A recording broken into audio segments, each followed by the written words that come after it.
90% student question number 6 और 10th में mistake करते हैं। क्या आप भी करोगे?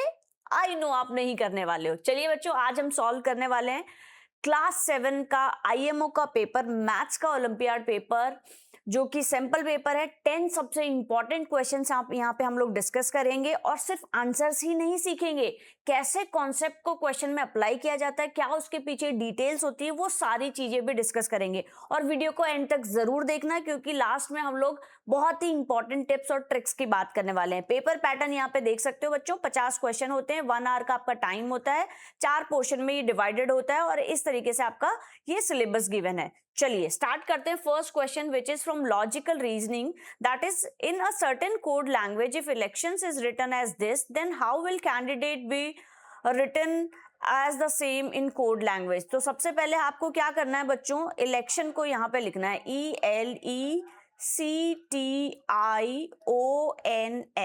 और अब आपको देखना है कि इससे जो कोड लैंग्वेज में इन्होंने ऑलरेडी गिवन डेटा है वो क्या बना है, और वो जो बना है उसके और इलेक्शन के बीच में आपके क्या ऐसा बीच में रिलेशन बन रहा है। तो सबसे पहले COCFTGRLV। तो बच्चों देखो यहाँ पे एक कुछ इंपॉर्टेंट पैटर्न फॉलो हो रहा है। क्या हो रहा है, C से E के बीच में क्या है, -2 का डिफरेंस है। ठीक है, E से जब C में आओगे तो -2 करोगे तब C आओगे। सिमिलरली जब L से O में आओगे तो यहाँ पे आपके +3 हो रहा है। ठीक है, देन -2, देन +3, यहाँ पे ये जो t है वो सेम है बच्चों। देन सिमिलरली ऑल्टरनेटिवली आपका यही सेम पैटर्न फॉलो होता जा रहा है।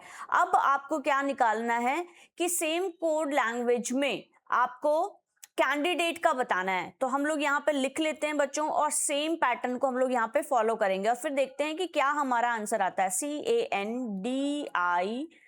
CANDIDATE। तो सबसे पहले वही सेम हमारा पैटर्न फॉलो होगा बच्चों, -2 +3 एंड सेम ऑल्टरनेटिव वे में हम लोग देखेंगे। तो यहाँ पे जैसे ही आप लोग -2 करोगे तो -2 करने पे आपको पता है C में -2 करने पे A आता है। तो यहाँ से आप देख सकते हो कि बाकी के सारे ऑप्शंस आपके एलिमिनेट हो गए, बट स्टिल हम लोग पूरे क्वेश्चन को यहाँ पे सॉल्व करेंगे। ठीक है, फिर अगेन जब आप A को सॉल्व करेंगे तो A का क्या होगा, यहाँ पे +3, BCD, तो दैट मीन्स यहाँ पे क्या हो जाएगा, D आ जाएगा। सिमिलरली यहाँ पे आपका +3 हो गया, यहाँ पे -2, तो N का -2 क्या हो जाएगा, L हो जाएगा। देन यहाँ पे +3, D के बाद EFG, तो यहाँ पे आपका G हो जाएगा। I जो है वो आपका सेम रहने वाला है, यहाँ पे I हमने सेम कर दिया, फिर सेम पैटर्न फॉलो होगा और इस तरीके से आपके पास में जो करेक्ट आंसर आएगा that is in option number C। आपको क्या करना है, कॉन्सेप्ट को डिटेल में पकड़ना है, क्या पैटर्न फॉलो हो रहा है। चलिए नेक्स्ट क्वेश्चन करते हैं। Which of the following option satisfy the same condition of placement of dots as given in the figure. तो सबसे पहले आपको देखना है कि भाई जो फिगर गिवन है उसमें जो डॉट्स का प्लेसमेंट है वो कहां पे किस तरीके से गिवन है। तो आप देख सकते हो बच्चों, यहां से ऑप्शन नंबर A तो वैसे एलिमिनेट कर सकते हो, क्योंकि देखो सर्कल के अंदर स्क्वायर है, स्क्वायर के अंदर ट्रायंगल है, ये हमारी कंडीशन फुलफिल नहीं कर रहा है। सिमिलरली D भी हमारा फुलफिल नहीं हो रहा है, क्योंकि ट्रायंगल इसके अंदर नहीं आ रहा है। अब हमारे पास में 2 ऑप्शन है, बट डॉट्स का प्लेसमेंट स्पेसिफिकली इन्होंने बोला है। तो फर्स्ट जो डॉट है यहाँ पे आप देख सकते हो, ये किस किस के बीच में, ये सर्कल और स्क्वायर के बीच में। तो यहाँ पे हम देखते हैं सर्कल और स्क्वायर के बीच में ये वाली जगह हो सकती है।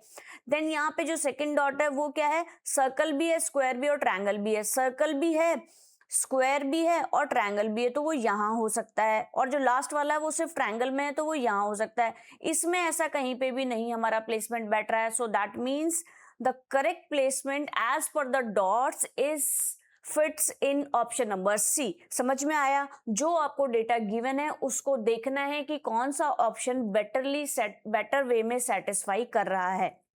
चलिए नेक्स्ट क्वेश्चन करते हैं।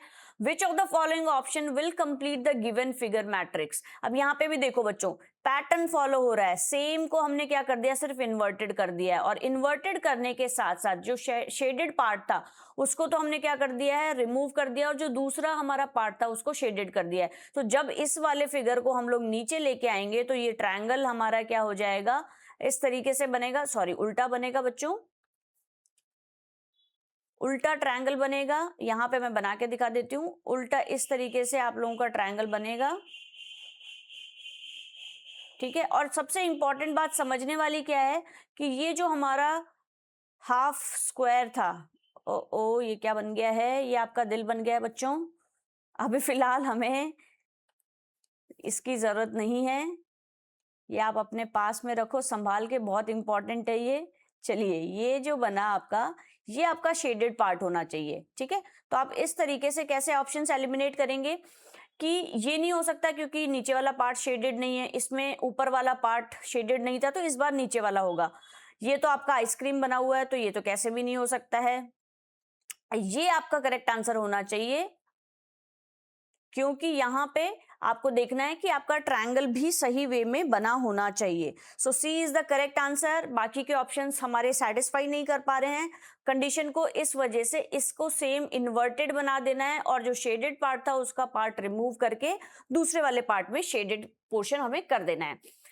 वीडियो से अगर आपको कुछ भी हेल्प मिल रही है, वीडियो अच्छा लग रहा है, कॉन्सेप्ट स्ट्रांग हो रहे हैं, तो वीडियो को लाइक और शेयर जरूर कर देना। नेक्स्ट क्वेश्चन है हमारा मैथमेटिकल रीजनिंग से, क्योंकि यहाँ पे हम सिर्फ इंपॉर्टेंट क्वेश्चन सैंपल पेपर के सॉल्व कर रहे हैं। वैसे तो आपके 15 क्वेश्चंस आते हैं लॉजिकल रीजनिंग में, 16th नंबर से आपका मैथमेटिकल रीजनिंग स्टार्ट होता है। चलिए क्वेश्चन देख लेते हैं। In the given figure not drawn to scale LM is parallel to PN, find the value of C minus b. अब यहाँ पे मैं आपको एक सिर्फ आइडिया दे के छोड़ रही हूँ। पैरेलल जब आपकी लाइंस होती है तो आपके एंगल्स क्या होते हैं, इसको आप रिवाइज करो। मैं यहाँ पे आपको करेक्ट आंसर बता रही हूँ और इस तरीके से मुझे आप कमेंट में ABC की वैल्यू निकाल के दोगे, ठीक है। A की वैल्यू क्या आएगी, B की क्या आएगी और C की क्या आएगी। यहाँ पे जो कॉन्सेप्ट लगेगा वो होगा पैरेलल लाइंस का कॉन्सेप्ट लगेगा। उसमें इंटीरियर एंगल्स क्या होते हैं, किस तरीके से आप लोग A की वैल्यू निकाल सकते हो, यहाँ पे P का वैल्यू गिवन है, इस तरीके से आपको निकाल के बतानी है और मुझे कमेंट सेक्शन में बताना है। I know it is quite difficult question, but आप लोग सॉल्व कर सकते हो, ट्राई करना है, ठीक है। नहीं आए तो मुझे कमेंट सेक्शन में बताना। Compare and fill box using this this this और दिस। अब देखो ये कितना सिंपल क्वेश्चन है, दोनों डिजिट्स को प्लस करना है और फिर जो आएगी उसमें से ये वाली डिजिट आपकी माइनस हो जाएगी। सिमिलरली आपको इस तरीके से यहाँ पे करना है और आपके पास में सॉल्यूशन आ जाएगा। तो सिंपल हम यहाँ पे करके देख लेते हैं। ऑल्दो मुझे पता है ये आप लोगों को आता है, बट मैं इसको यहाँ पे सॉल्व करके दिखा देती हूँ। 1719 जब हम इसको ऐड करेंगे बच्चों तो हमारे पास में डेटा आएगा 6223। फिर इसमें से हम लोग क्या करेंगे बच्चों, 2305 माइनस करेंगे तो हमारे पास में आ जाएगा 129, ठीक है। तो ये लेफ्ट हैंड साइड को हमने यहाँ पे सॉल्व कर दिया है। सिमिलरली हम लोग यहाँ पे राइट हैंड साइड को सॉल्व कर लेते हैं। राइट हैंड साइड को हम सॉल्व करेंगे तो देखो बच्चों, इसमें से इसको माइनस करो या इसमें से इसको माइनस करो, एक ही बात है। चलो इस तरीके से ही लिख लेते हैं हम लोग। 967 तो यहाँ पे 161 आएगा, लेकिन वो क्या हो जाएगा, माइनस का 161 होगा। अब 1103 में से जब 161 माइनस करेंगे तो हमारे पास में यहाँ पे जो डेटा आएगा that will be equals to 942। तो राइट हैंड साइड का 942 है। अब कौन सा साइन लगेगा, ये तो हम बचपन से पढ़ते हुए आ रहे हैं। So the correct answer is option number b की कौन सी वैल्यू ग्रेटर है, 942 इज ग्रेटर देन 921, ठीक है। 921 इधर है, 942 इधर है। चलिए बहुत इजी क्वेश्चन है। नेक्स्ट क्वेश्चन हमारा कहता है compare and fill the box with this and this. अब अगेन ये क्वेश्चन सेम पैटर्न पे है, लेकिन यहाँ पे बच्चों आपको थोड़ा सा दिमाग लगाना है, क्योंकि यहाँ पे आपके क्या हो रहा है, एक रूल फॉलो हो रहा है। ये बहुत ही इंपॉर्टेंट बात यहाँ पे मैं बता रही हूँ बच्चों। बी से क्या होता है हमारा ब्रैकेट, हमने बचपन से पढ़ा है, ठीक है। ओ से क्या होता है, डी से क्या होता है, एम से क्या होता है, ए से क्या होता है और एस से क्या होता है, ये आपको मुझे बताना है, ठीक है। चलो ओ से आपकी क्या हो जाएगी, बेसिकली यहाँ पे हम लोग ऑर्डर और या फिर पावर की बात कर लेते हैं, ठीक है। और पावर की हम यहाँ पे बात करते हैं। डी से आपका डिवीजन हो जाएगा, एम से मल्टीप्लिकेशन हो जाएगा, ए से एडिशन हो जाएगा एंड एस से सब्ट्रैक्शन हो जाएगा। मतलब यहाँ पे ये पहले दो तो काम नहीं आ रहे हैं। सबसे पहले आपको डिवीजन करना है, देन उसके बाद में बाकी को सॉल्व करना है। वैसे तो आप सॉल्व कर सकते हो, लेकिन फिर भी मैं आपको यहाँ पे सॉल्व करके दिखा देती हूँ बच्चों, सो दैट आप लोगों के लिए वो ईजी हो जाएगा। चलिए क्वेश्चन नंबर 6 को हमने एज इट इज बच्चों यहाँ पे कॉपी करके लिख लिया है, 3.45 माइनस 6.75। और अब हमें इसको क्या करना है, बॉडमास से इसको सिंपली सॉल्व करना है। तो यहाँ पे सबसे पहले हम लोग देख लेते हैं लेफ्ट हैंड साइड में हमारे पास में 3.45 माइनस 6.75 प्लस 2.05, ठीक है। तो ये यहाँ पे हम लोग न्यूमरेटर की बात कर रहे हैं, यहाँ पे जो ये वैल्यू गिवन है इसको हम लोग सॉल्व कर लेते हैं बच्चों। सॉल्व करेंगे, इन दोनों को ऐड करेंगे और ऐड करने के बाद में इसको माइनस करेंगे, तो हमारे पास जो वैल्यू आएगी वो आ जाएगी -1.25, ठीक है। इसको मैं यहाँ पे शॉर्ट में लिख देती हूँ। जैसे इन दोनों को ऐड करने के बाद में जब माइनस करेंगे तो हमारे पास में आ जाएगा -3.30 प्लस 2.05, और जब इन दोनों को सॉल्व करेंगे तो हमारे पास में आ जाएगा न्यूमरेटर की वैल्यू -1.25, ठीक है। चलिए डिनोमिनेटर की हम लोग इसी तरीके से सॉल्व कर लेते हैं। यहाँ पे हमारे पास गिवन है 0.29 प्लस 0.426 डिवाइड बाय 0.6। अब हमें स्टेप पता है कि सबसे पहले हम लोग क्या करेंगे बच्चों, डिवीजन करेंगे। 0.426 divide by 0.6 that is equals to 0.71, ठीक है। फिर हमारे पास में जो वैल्यू है 0.29 plus 0.71 that will be equals to 1। तो डिनोमिनेटर हमारे पास में क्या आ गया बच्चों, 1, ठीक है। ये पूरी बात हम कर रहे हैं लेफ्ट हैंड साइड का, एंड सिमिलरली हम लोग राइट हैंड साइड को सॉल्व करेंगे। तो बेसिकली हमारे पास यहाँ पे फाइनल आंसर जो आ गया दैट इज यहाँ पे अगर हम बात करें स्टार मार्क करके -1.25 अपॉन 1, ठीक है। ये हमारे पास फाइनल आंसर आया है लेफ्ट हैंड साइड का। राइट हैंड साइड का हम इस तरीके से सॉल्व करेंगे। 0.175 डिवाइड बाय 0.7 माइनस 0.45। ये हम लोग अगेन न्यूमरेटर की ऊपर वाले की बात कर रहे हैं, ठीक है। चलो यहाँ पे ऊपर वाले की बात कर रहे हैं हम लोग न्यूमरेटर की। फिर इसको जब हम सॉल्व करेंगे तो हमारे पास में क्या आ जाएगा बच्चों, जब इससे हम लोग डिवाइड करेंगे 0.175 divide by 0.7 that is equals to 0.25, ठीक है। फिर अगेन इसको हम लोग क्या कर देंगे, माइनस कर देंगे। माइनस करके क्या करेंगे,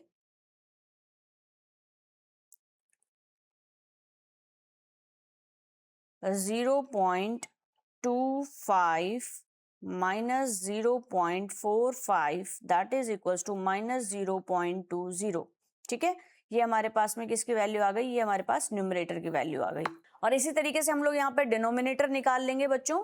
डिनोमिनेटर के लिए क्या करेंगे, यहाँ पे सिंपली 5.95 माइनस 8.25 प्लस 2.4 जीरो को हम सॉल्व करेंगे सिमिलरली स्टेप बाय स्टेप।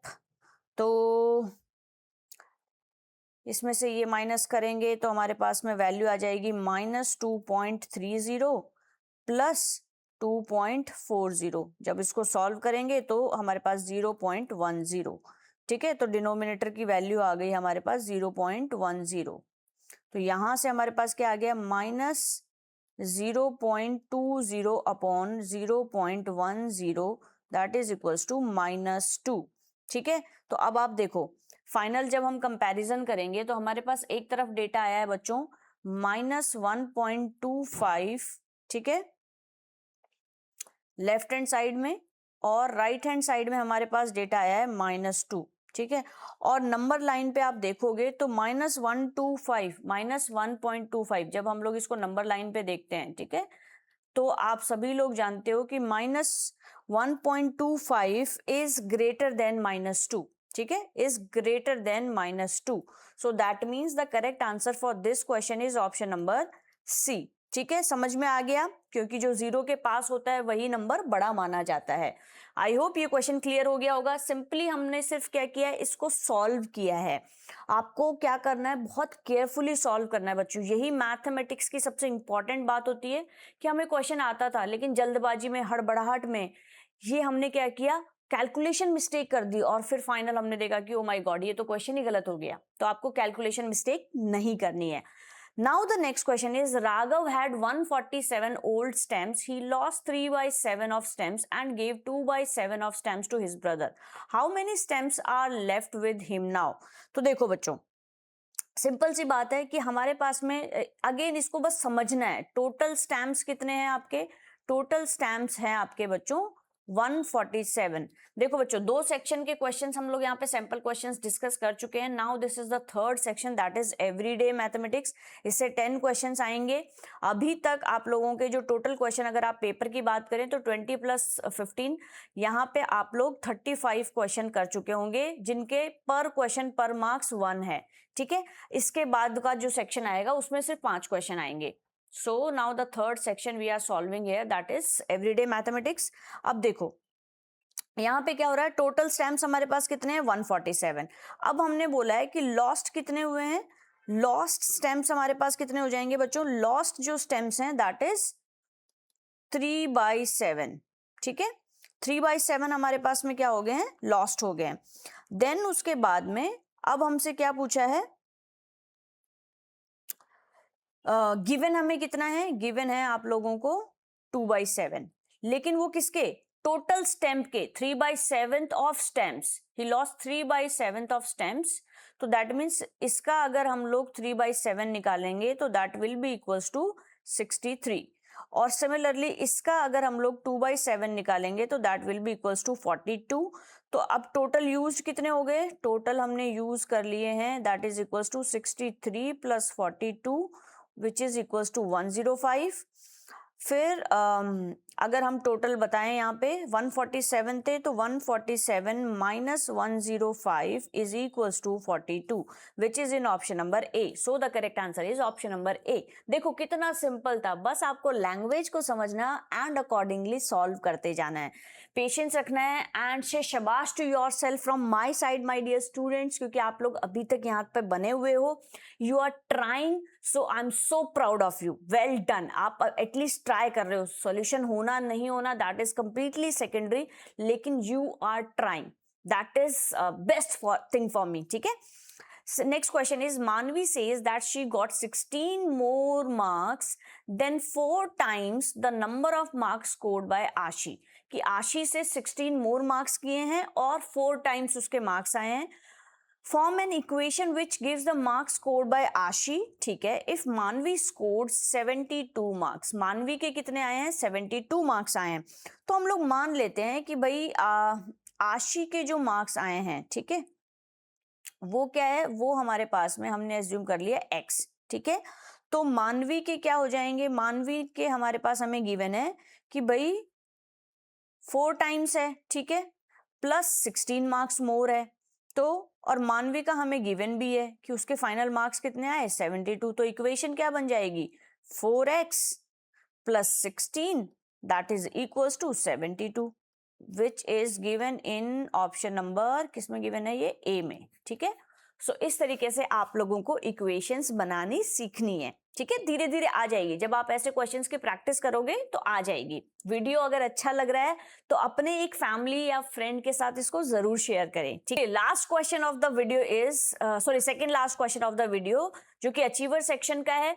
यहाँ पे 5 क्वेश्चंस आएंगे बच्चों, पर क्वेश्चन 3 मार्क्स होगा, और ये बहुत ही इंपॉर्टेंट सेक्शन होता है क्योंकि टॉपर्स यहीं से डिसाइड होते हैं। लेट्स अज्यूम आपके 50 मार्क्स हैं और किसी और बच्चे के 50 मार्क्स हैं, तो दोनों में से टॉपर किसको डिसाइड करना है, वो डिसाइड होता है जिसके अचीवर सेक्शन में मार्क्स ज्यादा है वही टॉपर होगा, उसी को फर्स्ट रैंक दी जाएगी, चाहे आप लोगों के सेम मार्क्स क्यों ना हो। सो आप लोग को जरूर अटेम्प्ट करने हैं अचीवर सेक्शन के क्वेश्चन। क्वेश्चन से स्टेटमेंट 1, इफ रुपीज, आपको करेक्ट आंसर बताना है। ठीक है, 880 has to be divided among 3 daughters of Shyam, Shyam की 3 डॉटर्स में डिवाइडेड किया, जिसमें से सुनीता को मिला है 3/7 of what Rekha and Jyoti together. Then Sunita का जो शेयर है दैट इज 264। अब इसको हम लोग सॉल्व करेंगे कि भाई सुनीता को कितना मिला है, सुनीता को जो मिला है that is equals to 3/7 of others. ठीक है, अब अदर्स में कौन है, अदर्स में रेखा और ज्योति है। टोटल हमें गिवन है that is equals to 880 rupees. ठीक है, अब हम मान लेते हैं कि let others is equals to x। ठीक है, तो सुनीता का क्या हो जाएगा, सुनीता का हो जाएगा 3/7 ऑफ x। समझ में आ गया यहां तक। अब हम इसको क्या करेंगे, अब हम लोग इसको सॉल्व करेंगे, तो भाई इक्वेशन जो हमारी बनेगी दैट इज टोटल जो हमारा होगा, टोटल होगा हमारा x + 3/7 of x is equals to 880। जब इसको सॉल्व करेंगे तो x की वैल्यू क्या आ जाएगी, 616। ठीक है, देन उसके बाद में जब हम इसको पुट करेंगे इस वाली इक्वेशन में, ठीक है, इक्वेशन 2 को पुट इक्वेशन 2 इन 1, तो हमारे पास में क्या हो जाएगा 3/7 multiply by 616 that is equals to 264, जो कि हमें क्वेश्चन में गिवन है, ठीक है, this is given in the option, so this is the correct statement. आ गया समझ में? फिर से रिवाइज कर देती हूँ। सुनीता के पास में हमने बोला कि 3/7 ऑफ अदर्स है, अदर्स को हमने एज्यूम कर लिया x, तो सुनीता के पास क्या हो गया 3/7 ऑफ x। फिर हमने क्या किया, टोटल हमें पता है तो हमने इक्वेशन बना ली, x प्लस अदर्स का प्लस सुनीता का दैट इज इक्वल्स टू 880, तो x प्लस 3/7 ऑफ x, फिर इससे हमने x की वैल्यू निकाल ली दैट इज इक्वल्स टू 616, और फिर उस x की वैल्यू को हमने क्या किया यहाँ पे इक्वेशन फर्स्ट में पुट कर दिया, ठीक है। 3/7 of x is equals to what, यहाँ पे x की वैल्यू कर दिया 616, तो हमारे पास में फाइनल वैल्यू आ गई 264, that's proves equation first is statement 1 is correct. Number second है if the mean of 8 9 x 10 5 is 15 then the value of x is 43। पहले तो आपको ये समझना है कि मीन का मतलब क्या होता है, आप सबने पढ़ा होगा मीन क्या होता है हमारा समेशन ऑफ x या fx हम इसको बोल सकते हैं अपॉन n, ठीक है। तो ये जो सारी वैल्यूज है इनका plus upon total number of values कितनी है 5। चलो इसको हम सॉल्व कर लेते हैं बच्चों।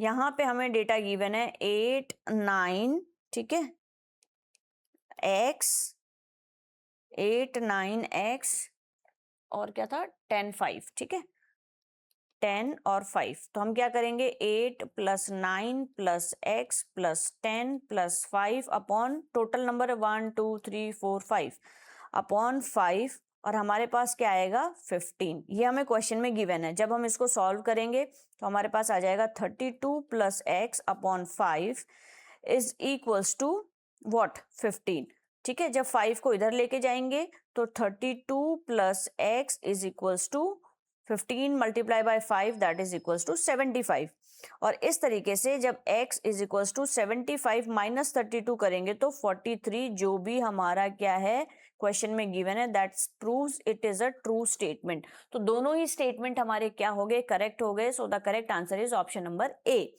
थोड़ा सा लॉजिक स्टेटमेंट 1 में था जो आपको लगाना था, एंड आप सिंपली स्टेप बाय स्टेप बढ़ते गए और आपने इस क्वेश्चन को सॉल्व कर लिया। चलिए मिलते हैं नेक्स्ट क्वेश्चन में, and this is the last question of the video, and it says total number of odd multiple of 3। देखो 1 to 35 के बीच में टोटल हमारे 3 के मल्टीपल्स क्या होंगे। अब आप बोलोगे 3 भी होगा 6 भी होगा, लेकिन यहाँ पे 6 नहीं आएगा। क्यों नहीं आएगा प्यारे बच्चों? क्योंकि हमसे क्वेश्चन में बोला है ऑड मल्टीपल्स, तो यहाँ पे हो जाएगा 3 के बाद 9, 12 नहीं आएगा, 12 के बाद हो जाएगा 15, 18 नहीं आएगा, 18 के बाद हो जाएगा 21, 21 के बाद 24 नहीं आएगा, 27, 30 नहीं आएगा, 33। तो दैट मीन्स ये क्या है 1 2 3 4 5 6 है। तो फर्स्ट का 6 मतलब 1 का 3 किस में है, इसमें है। यहां से आप ये दो ऑप्शंस एलिमिनेट कर सकते हो, P का 3, P का 3। चलिए बाकी भी हम लोग सॉल्व करते हैं। In Fibonacci sum of the 5th and 6th term. अब देखो फिबोनेकी पहले तो आपको कॉन्सेप्ट समझना है। यहाँ पे होता है each number is equals to sum of the previous 2 digits, ठीक है। इसको सॉल्व करने से पहले हम इसको समझते हैं बच्चों कि क्या होता है फिबोनेकी। जो कॉन्सेप्ट है उसको समझना है कि ये होता है each number is equals to sum of previous 2 digits, ठीक है। तो जैसे अगर हम मान लेते हैं कि 1 और 1 से स्टार्ट करते हैं तो 1 प्लस 1 इज इक्वल्स टू 2, फिर 2 प्लस 1 इज इक्वल्स टू 3, फिर उसके बाद में आपका आ जाएगा, या फिर इसको 1 प्लस 2 कर लीजिए, 1 प्लस 2 इज इक्वल्स टू 3, फिर उसके बाद में 3 प्लस 2 इज इक्वल्स टू 5, फिर उसके बाद में कैसे भी आप इसको कर सकते हो, प्रीवियस 2 डिजिट्स का होता है बेसिकली, ठीक है। फिर यहाँ पे मैंने सॉरी उल्टा लिख दिया है, ये 2 प्लस 3 होगा, ठीक है, 2 प्लस 3। सिमिलरली अब इन दोनों को ऐड करेंगे तो क्या हो जाएगा 3 प्लस 5 इज इक्वल्स टू 8, फिर इन दोनों को ऐड करेंगे 5 प्लस 8 इज इक्वल्स टू 13, ठीक है। तो यहाँ पे आपको फिफ्थ और सिक्स्थ पूछा है, तो फिफ्थ और सिक्स्थ आपका 18 + 13 that is equals to 21 which is given in option number 1। तो जो Q का होगा वो आपका 1 से मैच कर रहा है, Q 1 1 दोनों में है। चलिए आगे बढ़ते हैं। Centre of 3 × 3 magic square. अब आपको यहाँ पे पहले मैजिक स्क्वायर का कॉन्सेप्ट पता होना चाहिए। मैजिक स्क्वायर का जो सेंटर होता है प्यारे बच्चों, वो हमेशा होता है 5। ये आपको याद रखना है, ये होता है 5। दूसरा इसका जो लॉजिक आपको याद रखना है वो ये होता है बच्चों मैजिक स्क्वायर में, कि अगर आप इस तरीके से ऐड करोगे तो मतलब सम ऑफ, इसको अगर मैं सिंपल समझूं, रॉज आपका जो होगा रो में, कॉलम में और डायगोनल में, वो क्या होगा, वो सेम ही होगा। वो क्या होगा, सेम होगा। इस तरीके से भी आप ऐड करोगे इन तीनों का, वो भी सेम आएगा। फिर अगर आप और किसी दूसरे का ऐड करोगे, इसको ऐड करोगे वो भी सेम आएगा, इसको ऐड करोगे वो भी सेम आएगा।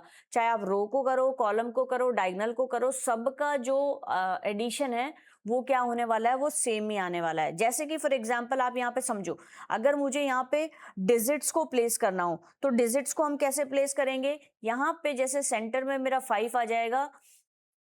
लेट्स अज्यूम कि यहाँ पे मैंने क्या कर लिया है, 8 लिख लिया है। डायगोनल में अगर मैं बात करूं तो यहाँ पे डायगोनल में मेरे पास कितना आना चाहिए। लेट्स अज्यूम कि यहाँ पे हम लोग टोटल सम 15 की बात कर रहे हैं, ठीक है। तो 8 + 5 13 हो जाएगा, तो यहाँ पे 2 आ जाएगा, ठीक है। इस तरीके से अगर मुझे ये 3/3 का यहाँ पे बनाना हो तो, और इसी तरीके से सेंटर में आपका 5 रहेगा और बाकी की डिजिट्स आपको क्या कर देनी है, प्लेस कर देनी है। This is just an example, ठीक है।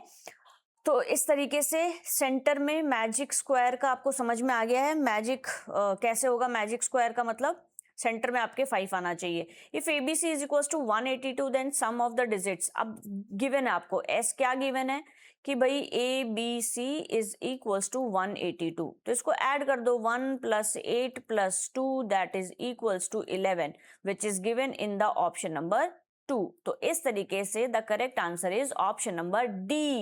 एंड नाउ इट्स से शाबाश to yourself. I am so proud of you my dear students, you have done it. And सबसे इंपॉर्टेंट बात, आप लोगों ने बहुत अच्छे से कोशिश की मेरे साथ में। I am so proud of you and that's it for today my dear students. आज हम लोगों ने BODMAS के बहुत इंपॉर्टेंट कॉन्सेप्ट समझा है, देन इस 10th नंबर के ट्रिकी क्वेश्चन को सॉल्व करना सीखा है कि मैजिक स्क्वायर क्या होता है, कैसे हम लोग इसको निकालते हैं। फिबोनाची का कॉन्सेप्ट हमने यहाँ पे समझा है। बहुत सारी नई नई ट्रिक्स और टिप्स यहाँ पे हम लोगों ने सीखी है जो कि आपको हेल्प करेगी आपके स्कूल में भी एज वेल एज ओलंपियाड में भी। सो अगर वीडियो थोड़ा भी आपको अच्छा लगा, इसने आपकी लाइफ में कोई वैल्यू ऐड करी है, तो चैनल को सब्सक्राइब जरूर करना और अपने किसी एक फैमिली या फ्रेंड के साथ इसको जरूर शेयर करना। नेक्स्ट वीडियो में भी हम लोग IMO के, NSO के बहुत ही इंपॉर्टेंट और प्रीवियस ईयर के क्वेश्चंस यहाँ पे सॉल्व करने वाले हैं। So do like, share and subscribe this channel. मिलते हैं नेक्स्ट वीडियो में। Till then, bye bye, take care and I wish you all the very best to my future genius kids. All the very best for your bright future. Bye bye.